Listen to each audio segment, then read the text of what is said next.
pelos quais o Senhor Jesus passou. O julgamento religioso e civil, depois o julgamento também de Pedro, que vai negar a Jesus. Então estamos lá em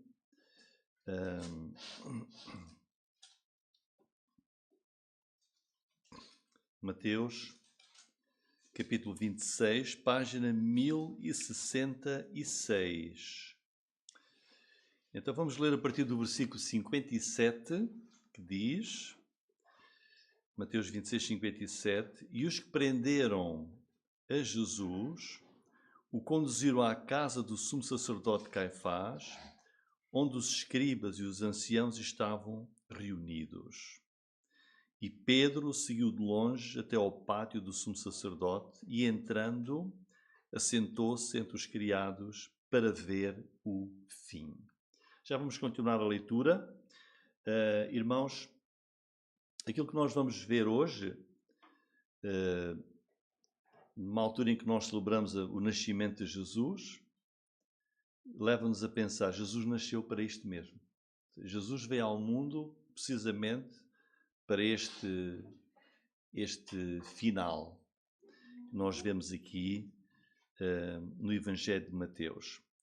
Um resumo, todos os evangelhos falam dos acontecimentos finais de Jesus, e um resumo dos 4 evangelhos pode ser este. Jesus estava no jardim do Getsemane, para onde ele foi com os apóstolos depois da ceia da Páscoa, depois de instituir a ceia do Senhor, e lá foi preso, foi traído. Tivemos esse estudo na quinta-feira. E do jardim do Getsemane, Jesus amarrado, já preso, foi levado para a casa de Anás, que tinha sido o anterior sumo sacerdote e era sogro do sumo sacerdote Caifás, que era o que estava em funções nesta altura. E depois então de Anás levaram-no para Caifás e para o Sinédrio. O Sinédrio era o Supremo Tribunal. Havia muitos tribunais, como nós temos hoje, aqui no nosso país, mas o Tribunal Supremo, aquilo que decidia, era o chamado Sinédrio. Era formado por 70 pessoas, anciãos, sábios e outros juízes, os principais da nação, mais o sumo sacerdote, dava 71. E eles julgaram Jesus lá nesse sinédrio toda a noite. Toda a noite. Jesus foi preso, já era noite, lá no jardim, depois levaram-no e foi até de manhã, como iremos ver. E fizeram com Jesus o que eles queriam. Até que depois, ao amanhecer, isto era quinta-feira, ao amanhecer de sexta, para que fosse tudo legal, porque os julgamentos tinham de acontecer de dia, não podiam ser de noite, mas que fosse legal, então lá ao amanhecer fizeram ali uma sessão muito breve, talvez uns 10 ou 15 minutos, e reafirmaram a condenação de Jesus. Dali do Sinédrio levaram Jesus para o presidente, que era o governador, que era Pilatos, para ser a sentença confirmada. Pilatos enviou Jesus para Herodes, porque viu a sua inocência. Herodes devolveu Jesus de volta para Pilatos. E depois Pilatos, o governador romano, pressionado pelos judeus, pela multidão, pelos líderes, os anciãos, os sacerdotes, que diziam que se ele não condenasse Jesus, que não estava a servir bem a César, o imperador, ele decidiu condenar Jesus à morte. E esta é a sequência dos acontecimentos.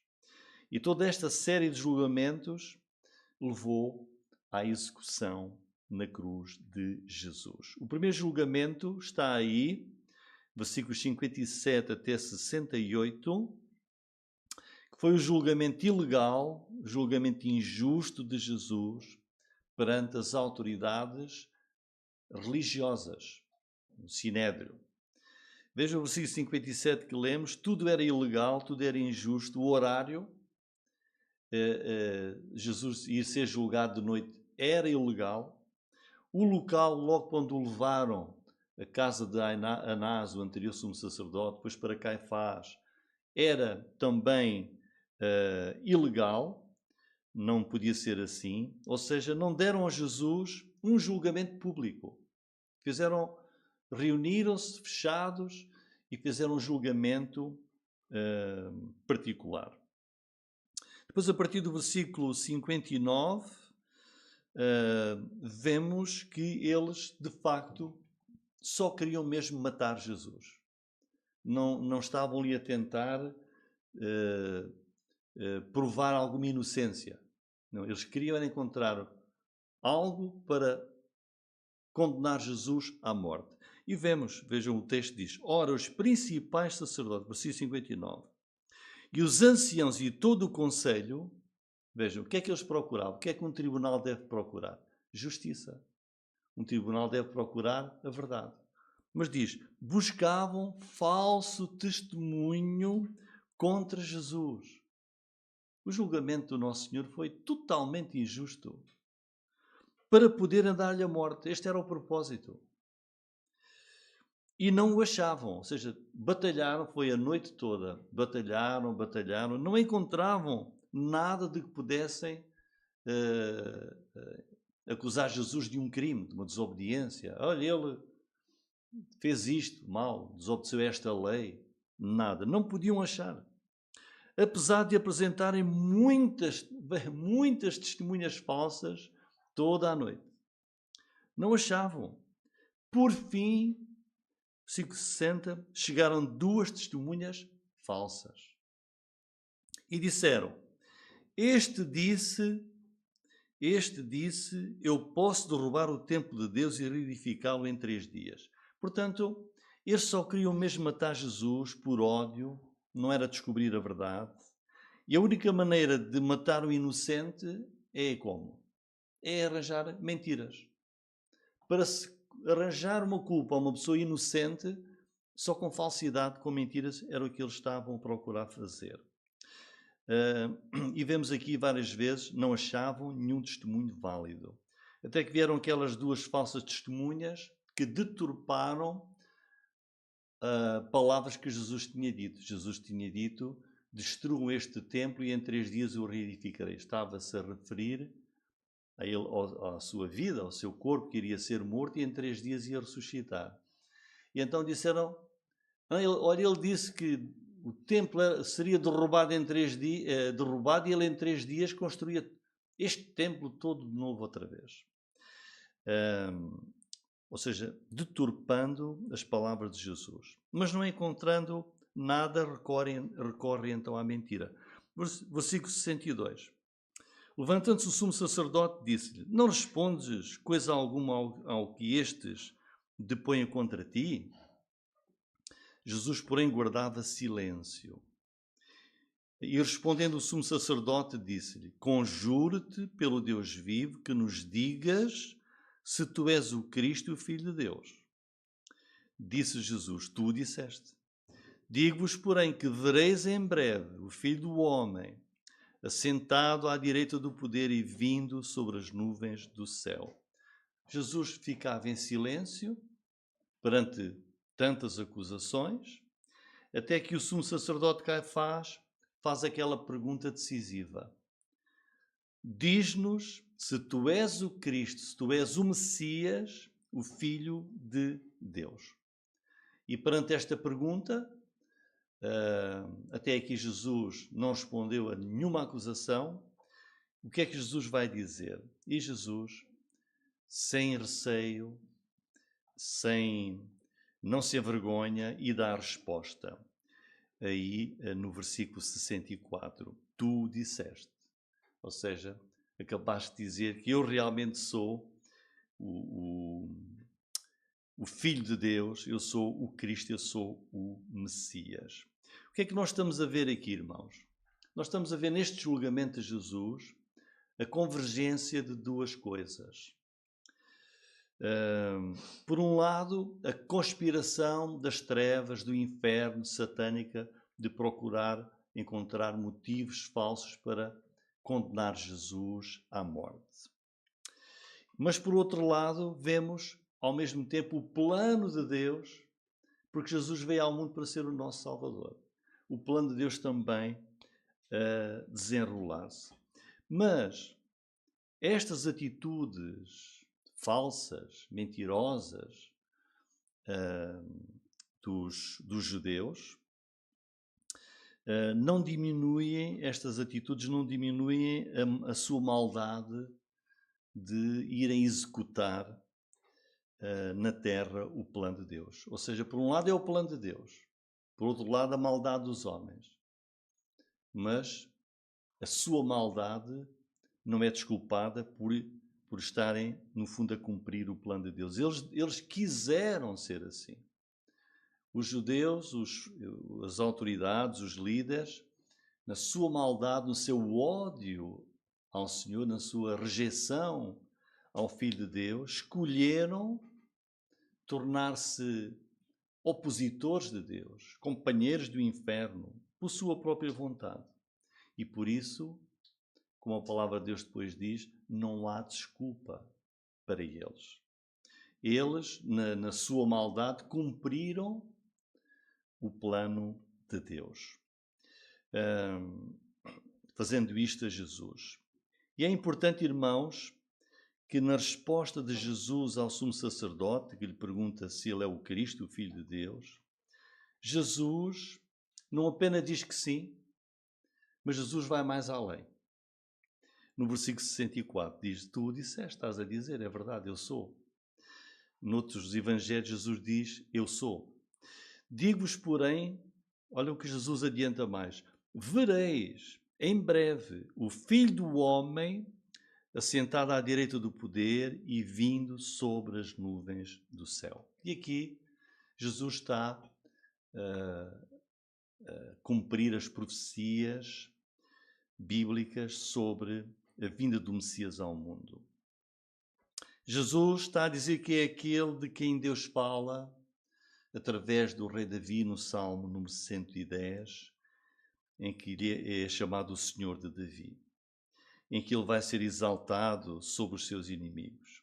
Jesus intitula-se aqui como sendo o Filho do Homem, que é descrito pelo profeta Daniel, no capítulo 7, versículo 13 e em diante, em que Deus vai dar toda a autoridade, todo o poder ao Filho do Homem, ou seja, ao Messias divino. Todos os povos o adorarão no seu reino eterno. E assim cumpre essas profecias. Mas olha o que é que Jesus está aqui a dizer ao sumo sacerdote. Quando lhe diz, tu disseste, vereis em breve o Filho do Homem sentado à direita do poder e vindo sobre as nuvens do céu. Como se Jesus estivesse a dizer, Caifás, neste tribunal, não vai ser a última vez que me verás. Vais ver-me novamente, quando eu vier nas nuvens da glória para ser o juiz de toda a terra, como ele diz aqui. Vais ver-me outra vez no grande trono branco, quando eu chamar dos túmulos e trazer à minha presença aqueles que não creram, que rejeitaram, para serem julgados perante mim, o juiz de toda a terra. Esta não é a última vez que me vais ver. Vais ver-me exaltado à direita da majestade nos céus, ver-me em grande poder e glória, como rei e juiz. Sim, Jesus está a dizer, eu sou o ungido, o Filho do Homem, o Filho de Deus. Versículos 65 até 68, lemos, então o sumo sacerdote rasgou as suas vestes, dizendo, blasfemou, para que precisamos ainda de testemunhas. Eis que bem ouvistes agora a sua blasfémia. Que vos parece? E eles, respondendo, disseram, é réu de morte. Então cuspiram-lhe no rosto e lhe davam punhadas, e outros os bofeteavam, dizendo, profetiza-nos, Cristo, quem é o que te bateu? Portanto, quando Jesus, à pergunta do sumo sacerdote, tu és o Filho de Deus, tu és o Messias, e Jesus disse que sim, Jesus ali garantiu, e ele sabia, a sua condenação. E vemos Jesus inocente, mas vai ser condenado porque ele é o Cordeiro de Deus, imaculado, sem culpa, que vai morrer num sacrifício para a salvação do homem perdido, em resgate por muitos. E de imediato é aqui que começam a maltratar o Senhor Jesus, a cuspir-lhe, a dar-lhe punhadas no rosto, a esbofeteá-lo. É aqui que começa a paixão de Jesus. Então este foi o primeiro julgamento, o julgamento religioso perante as autoridades que encontram finalmente, horas e horas depois, um motivo para o condenar. Mas a seguir, irmãos, a partir do versículo 69, acontece outro julgamento. O julgamento de Pedro, o apóstolo Pedro, que vai negar a Jesus. Veja o versículo 58, quando Jesus é preso, diz: Pedro o seguiu de longe até ao pátio do sumo sacerdote e, entrando, assentou-se entre os criados para ver o fim. Na verdade, Pedro teve a coragem, ele não fugiu, mas depois teve a coragem de acompanhar à distância Jesus para ver o que é que iria acontecer. E ele vai ser julgado naquela mesma noite. Porque enquanto decorre o julgamento de Jesus lá na sala do Sinédrio, vai acontecer o julgamento de Pedro. E sabem, irmãos, que o facto da Bíblia registar esta fraqueza tão grande de um grande homem de Deus, um grande apóstolo, principal apóstolo, de ir negar a Jesus, é uma prova da verdade da palavra de Deus. A palavra de Deus não nos escreve apenas as coisas favoráveis, não é? Quando ela escreve que grandes homens erram e falham, está a mostrar que a palavra é a verdade. Sem dúvida nenhuma. Irmãos, se eu perguntasse qual é o maior presente que Deus poderia dar-nos? O maior presente que Deus pode dar a ti e a mim, a qualquer pessoa, segundo a palavra de Deus, é o perdão dos nossos pecados. Aquilo que nos separa, que nos afasta de Deus, é o nosso pecado. Por isso, não há maior presente de Deus do que o perdão dos nossos pecados. Se Deus não perdoasse o nosso pecado, não havia salvação. Se Deus não perdoasse o nosso pecado, nós não podíamos ter um relacionamento com Ele. Se Deus não perdoasse o nosso pecado, nós não podíamos entrar no céu. Não podíamos entrar no céu onde Deus está se não fôssemos perdoados os nossos pecados. Portanto, o perdão dos pecados, a purificação das nossas transgressões e ofensas é o maior presente que Deus já ofereceu à humanidade, a qualquer pessoa. E isso é o que nós vamos ver nesta passagem. Que Jesus vai perdoar o pecado horrível deste homem, Pedro, que o vai negar. E nós perguntamos, mas como é que foi possível? Nós lemos lá, ora Pedro, versículo 69, Pedro estava assentado fora no pátio e aproximando-se dele uma criada, vejam, disse, tu também estavas com Jesus o Galileu. Mas ele negou diante de todos, dizendo, não sei o que dizes. Então ele vai sair dali. Saindo para o vestíbulo, outra criada ouviu e disse aos que ali estavam, este também estava com Jesus o Nazareno. E ele negou outra vez com juramento, não conheço tal homem. Daí a pouco Aproximando-se os que ali estavam, disseram a Pedro: verdadeiramente também tu és deles, pois a tua fala te denuncia. Então começou ele a praguejar e a jurar, dizendo: não conheço esse homem. Imediatamente o galo cantou. E lembrou-se Pedro das palavras de Jesus que lhe dissera: antes que o galo cante, 3 vezes me negarás. E saindo dali chorou amargamente. Como é que foi possível acontecer isto com o apóstolo Pedro? Primeiro, foi um pecado cometido em circunstâncias extremamente difíceis. Pedro já tinha sido avisado por Jesus do perigo. Jesus avisou Pedro antecipadamente.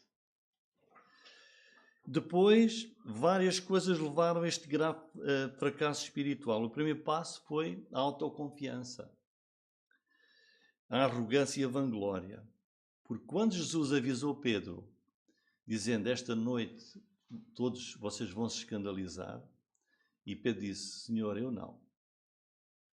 Esta vanglória, eles todos, os outros, podem fazer isso, eu não. Eu até estou disposto a dar a minha vida por ti, se for necessário. Ele disse, está lá no capítulo 26, versículo 31, em que nós lemos assim: então disse Jesus: todos vós esta noite vos escandalizareis em mim, porque está escrito: ferirei o pastor e as ovelhas do rebanho se dispersarão. Mas depois de eu ressuscitar, irei adiante de vós para a Galileia. Mas Pedro, respondendo, disse: ainda que todos se escandalizem em ti, eu nunca me escandalizarei. Disse Jesus: em verdade te digo que nesta mesma noite, antes que o galo cante, 3 vezes me negarás. Disse-lhe Pedro: ainda que me seja mister morrer contigo, não te negarei. E todos os discípulos disseram o mesmo. Então, avisado, ele continuou a dizer: Senhor, eu sou especial, eu sou diferente, eu sou de um calibre fora do normal. Eles podem todos negar-te, eu não. O segundo motivo, o segundo passo para Pedro cair, primeiro passo é achar-se mais do que daquilo que é. E o outro foi a indolência. Jesus, no jardim, pediu: orem comigo, vigiem comigo. E em vez de orarem, decidiram antes dormir. Indiferentes, dormiram. E isto não fortaleceu nada em termos espirituais o apóstolo Pedro. No versículo 58, nós vimos ali claramente que o amor de Pedro por Jesus era verdadeiro. Porque é o único que segue Jesus com coragem, fica perto dele lá no pátio, e é precisamente ali no pátio que vão ocorrer as 3 negações.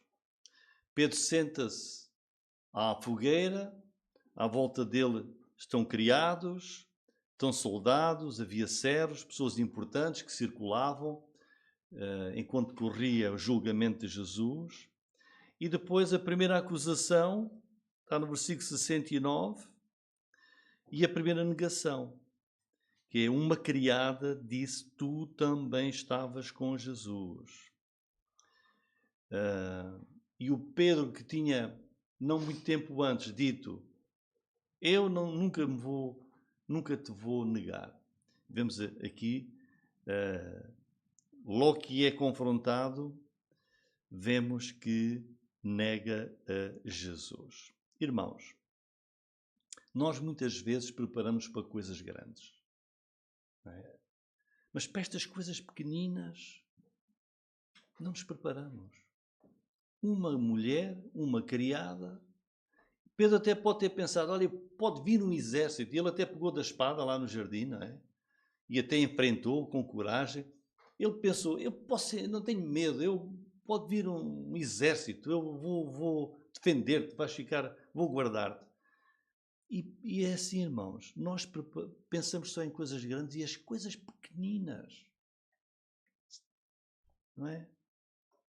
Sei lá, vamos ao supermercado, ainda me aconteceu há pouco tempo, esta semana, a pessoa ia-me dar o troco e ia-me dar dinheiro a mais.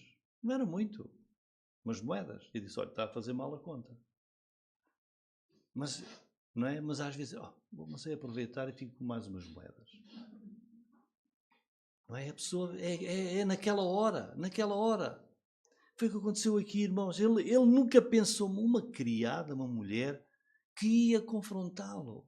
E ele foi apanhado ali desprevenido e disse, não, ele disse, não sei o que dizes.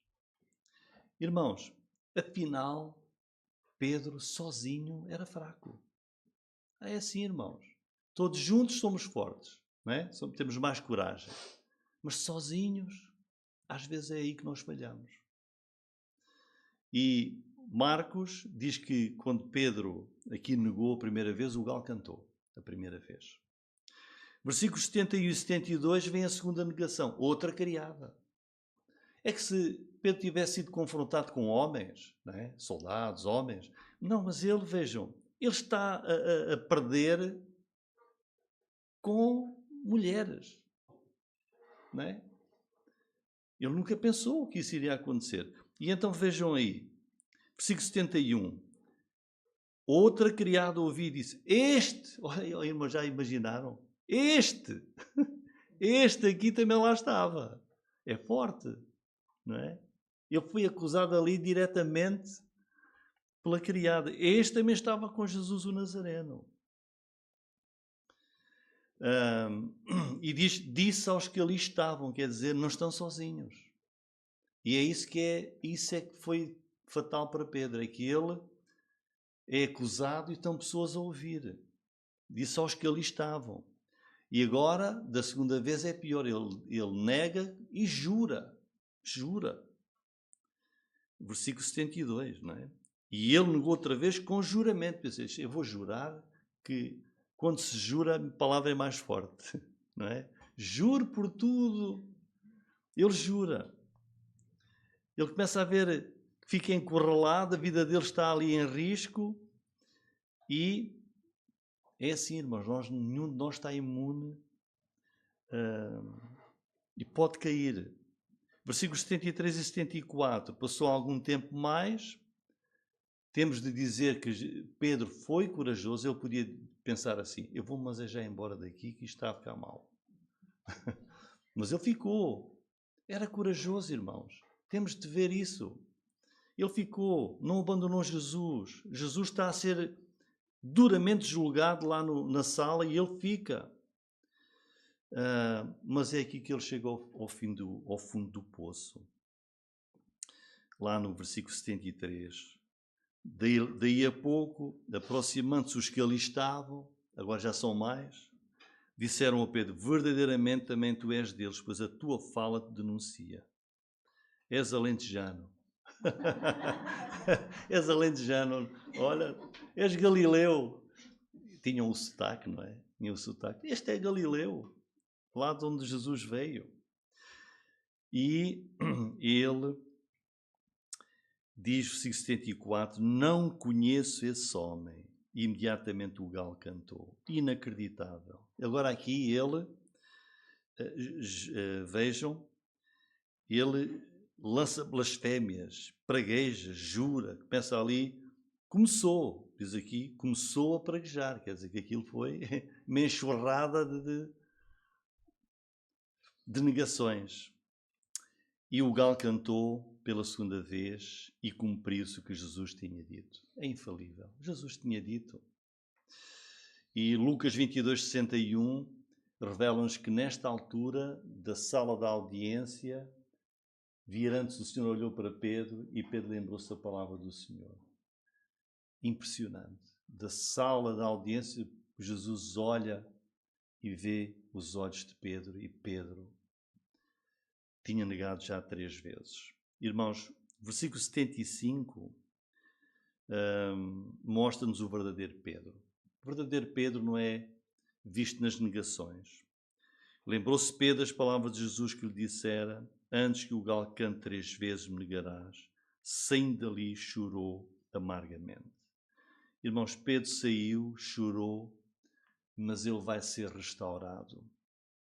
E é aí que reside a diferença entre Judas e Pedro. Ambos pecaram, mas há um que se arrepende verdadeiramente que vai ser restaurado pelo Senhor, enquanto o outro Judas será condenado.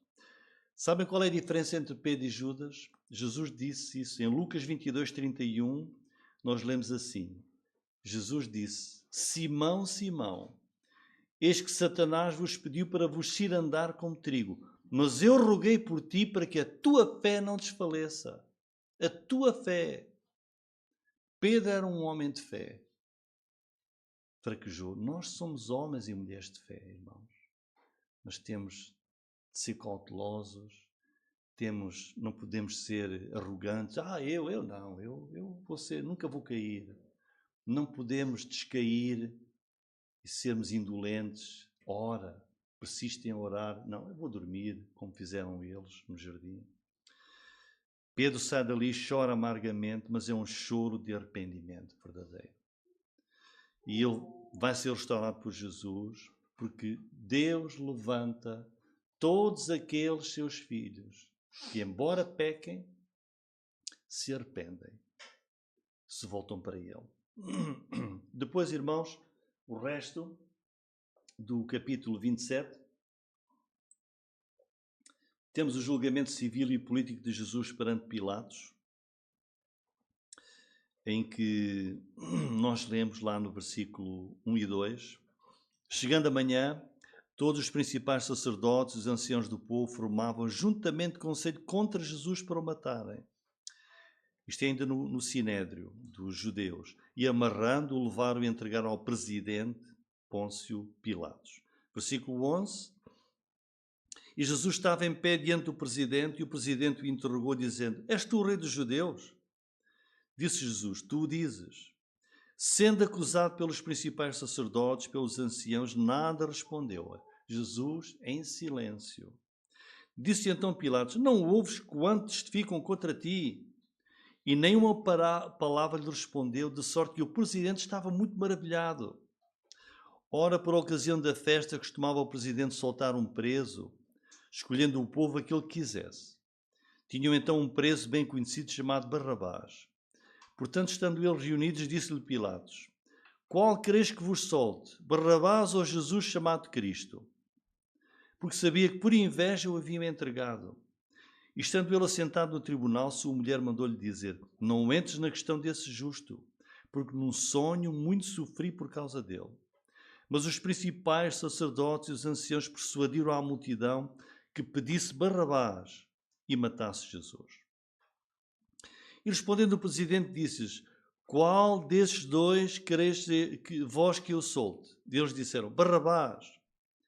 Disse-lhe Pilatos: Que farei então de Jesus chamado Cristo? Disseram-lhe todos: Seja crucificado.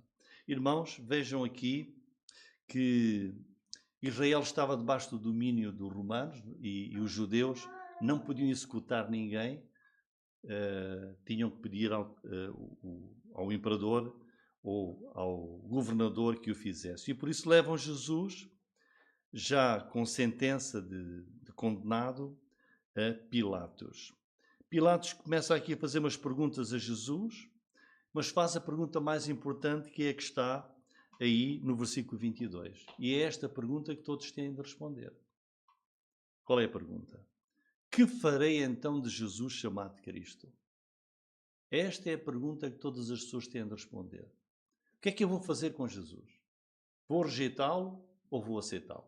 Vou crer nele ou não vou acreditar na pessoa que ele é? Vou segui-lo ou não vou seguir? Que farei eu? O que é que vou fazer com Jesus? E nós vemos que a resposta a esta pergunta, que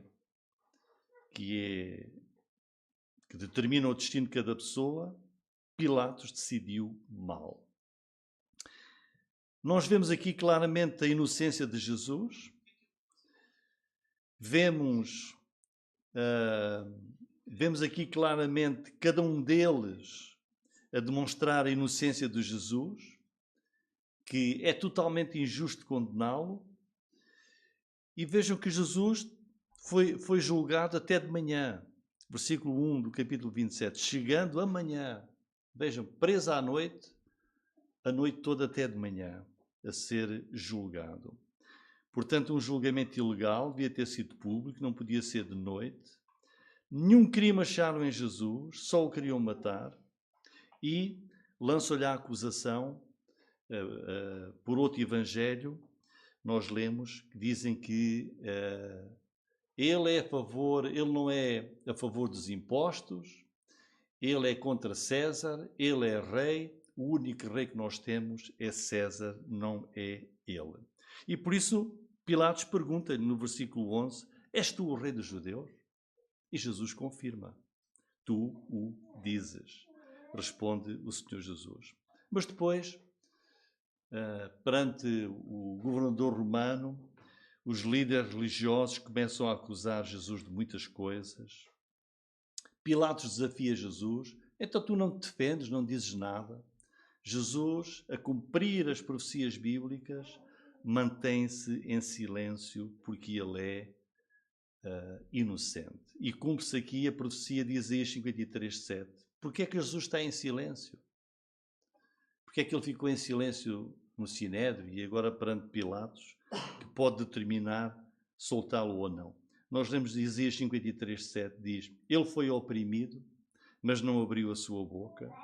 Como um cordeiro foi levado ao matadouro, como uma ovelha muda perante os seus tosqueadores, ele não abriu a sua boca.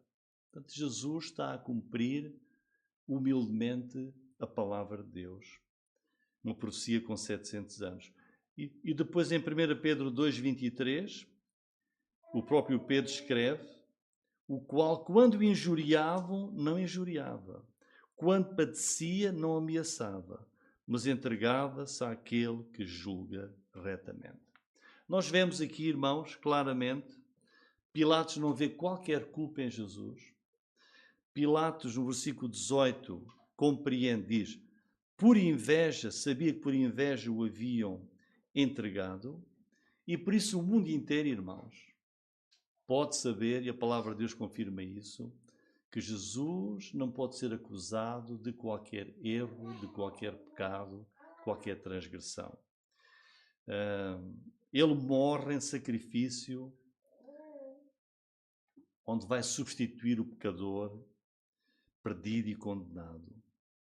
E era costume naquela ocasião, durante a festa da Páscoa, o presidente colocar à escolha do povo alguém que estava preso para ser libertado. E Pilatos aproveita. Pilatos tenta várias vezes libertar Jesus. Várias vezes. E pergunta, olha, vocês querem que eu vos solte Barrabás, que era um criminoso, ou que solte Jesus? E a multidão escolhe para ser solto um criminoso e para ser condenado um inocente que é Jesus. Pilatos tentou tanto que veja o versículo 24.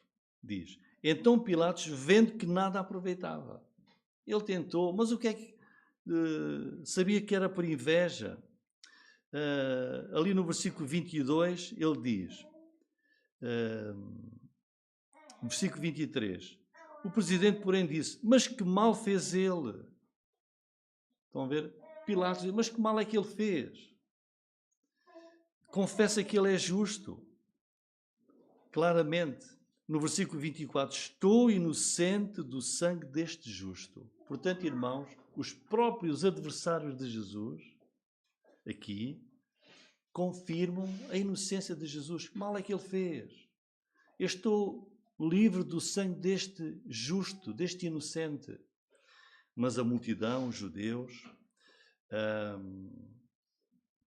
veja o versículo 25.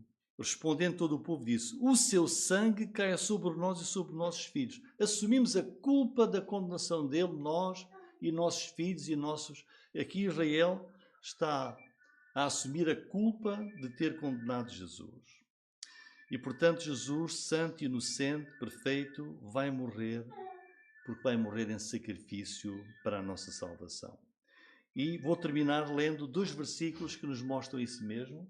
Vou pedir ali, então, Isaías 53, versículo 5 e 6, vejam, porque é que Jesus, se ele é santo, se não fez nenhum mal, se ele é inocente, porque é que ele vai morrer?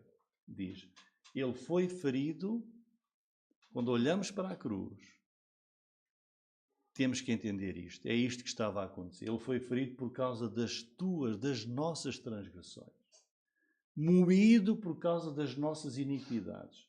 O castigo de Deus que nos traz a paz estava sobre ele.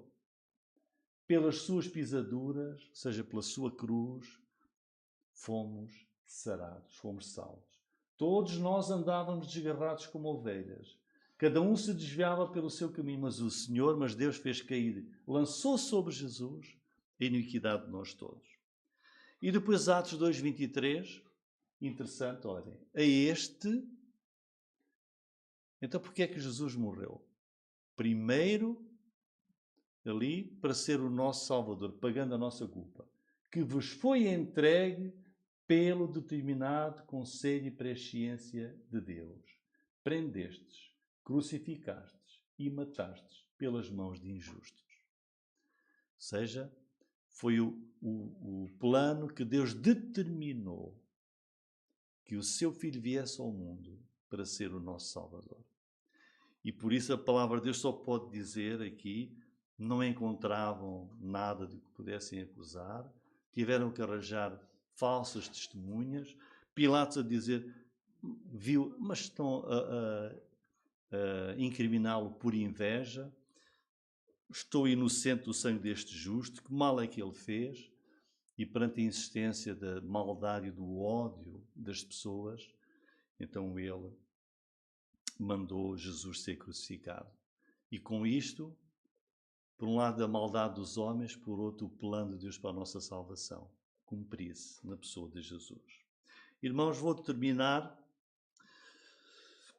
querendo que nós possamos guardar no nosso coração esta pergunta, que é a pergunta que vai determinar o destino de cada pessoa. Versículo 22. Que farei, então, de Jesus chamado Cristo? O que é que cada um vai fazer de Jesus? Vai rejeitá-lo? Ou será que o vai amar? Ou será que vai crer nele? Será que o vai aceitar? E vai dizer, ele foi ferido pelo meu pecado. Ele foi moído pela minha iniquidade. O castigo que eu merecia, Deus lançou esse castigo sobre ele. E por isso ele não abriu a sua boca, não se defendeu. Porque por amor estava ali a levar a culpa de cada um de nós para a nossa salvação. Glória ao nome do Senhor Jesus. Amém.